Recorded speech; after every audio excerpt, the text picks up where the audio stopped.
detailed explanation of single bait float adjustment, neither too sensitive nor too obtuse, with an extremely high catch rate for Crucian carp. Float adjustment can be divided into two basic methods: adjusting with bait and adjusting with empty hooks. Many anglers believe that determining the adjusted depth with empty hooks is rather arbitrary, while adjusting with bait is more scientific. This is because if you set an adjusted depth without knowing the weight of the bait, the number of visible meshes after weighing the bait becomes uncontrollable. There may be no meshes visible, requiring you to trim the lead again. Or there may be too many meshes visible, forcing you to fish at a high mesh count, which is less noticeable than a low mesh count from the perspective of observing the float. If you adjust the float with bait, there's no need to determine the adjusted depth with empty hooks. After adjusting the float in mid-water, removing both baits will give you the adjusted depth for empty hooks. There are two types of bait adjusting methods, one with double baits and the other with a single bait.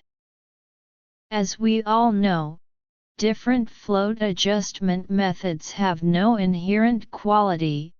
Their purpose is to adjust the sensitivity or obtuseness to adapt to the current fish conditions. From a scientific standpoint, adjusting with double baits is the most scientific, as it takes into account the weight of both baits, allowing you to achieve any desired state using float adjustment formulas. This provides an advantage while fishing, as you'll know under what conditions the catch rate is higher, understanding not just the result but also the reason behind it. There are roughly two methods for single bait float adjustment. The first is essentially empty hook adjustment. After setting the adjusted depth in mid-water, hang one bait to weigh it. The bait can be attached to either the upper or lower hook. The second is to adjust the float while always keeping one bait attached. The specific steps are as follows. First, use a heavy lead to find the bottom, determine the water depth at the fishing spot, then pull the float seat down by 1.5 times the length of the subline. This is the so-called mid-water depth. The closer this adjustment depth is to the actual fishing depth, the more accurate the float adjustment will be. The reason is that the fishing line has weight and buoyancy.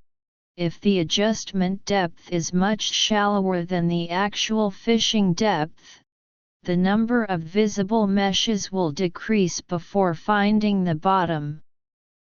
This could lead you to think you're adjusting to 4 meshes and fishing at 2, when in reality, you're adjusting to 2 and fishing at 2, resulting in a completely different state and sensitivity. Although this doesn't affect fishing once you find the right bites, it takes time to restore the high catch rate state when changing sublines or bait.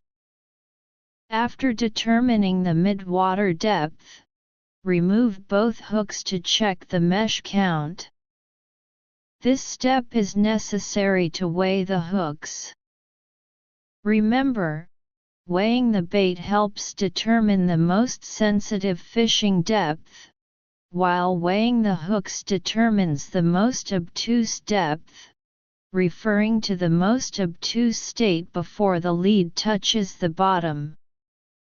For example, if you adjust to 4 meshes with a single bait, it becomes 6 meshes after removing the bait, and 8 meshes after cutting both hooks. This means a single hook weighs 1 mesh, and one bait weighs 2 meshes. When replacing with a new subline, many anglers usually use only a few floats and know how many meshes each hook sinks, so the hook weighing step can often be omitted, reducing the waste of sublines. What is considered neither too sensitive nor too obtuse? It's when the lower bait lies completely on the bottom, and the upper bait slightly touches the bottom.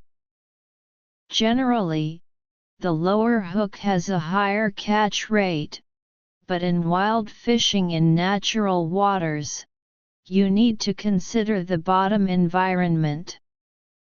If the bait is heavy and the bottom has soft silt, the upper bait is less likely to sink into the silt and is easier for fish to find. From the float adjustment, we can roughly conclude, when the bottom's support for the rig equals the weight of one bait and one hook, the lower bait lies completely on the bottom. Thus, fishing at 5 meshes means the upper bait hasn't touched the bottom yet. Fishing just over 5 meshes will make the upper bait touch the bottom. At this point, the lower bait exerts no pull on the rig and lies fully on the bottom, so the lower hook can use any bait freely. Light baits like wheat grains, rice grains, or earthworms, or heavy baits like wrapped bait or millet-dipped bait, as long as the upper bait's weight is similar to that used during adjustment. This float adjustment method is often used for Crucian carp, as they don't require overly obtuse setups, and they tend to inhabit areas with silt.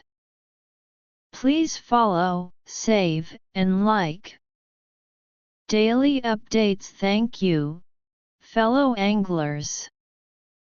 Author profile: I'm a self-media blogger who loves fishing and enjoys sharing. Follow me to exchange fishing tips and discuss every detail of wild fishing. Like, save, and follow to never miss the next update.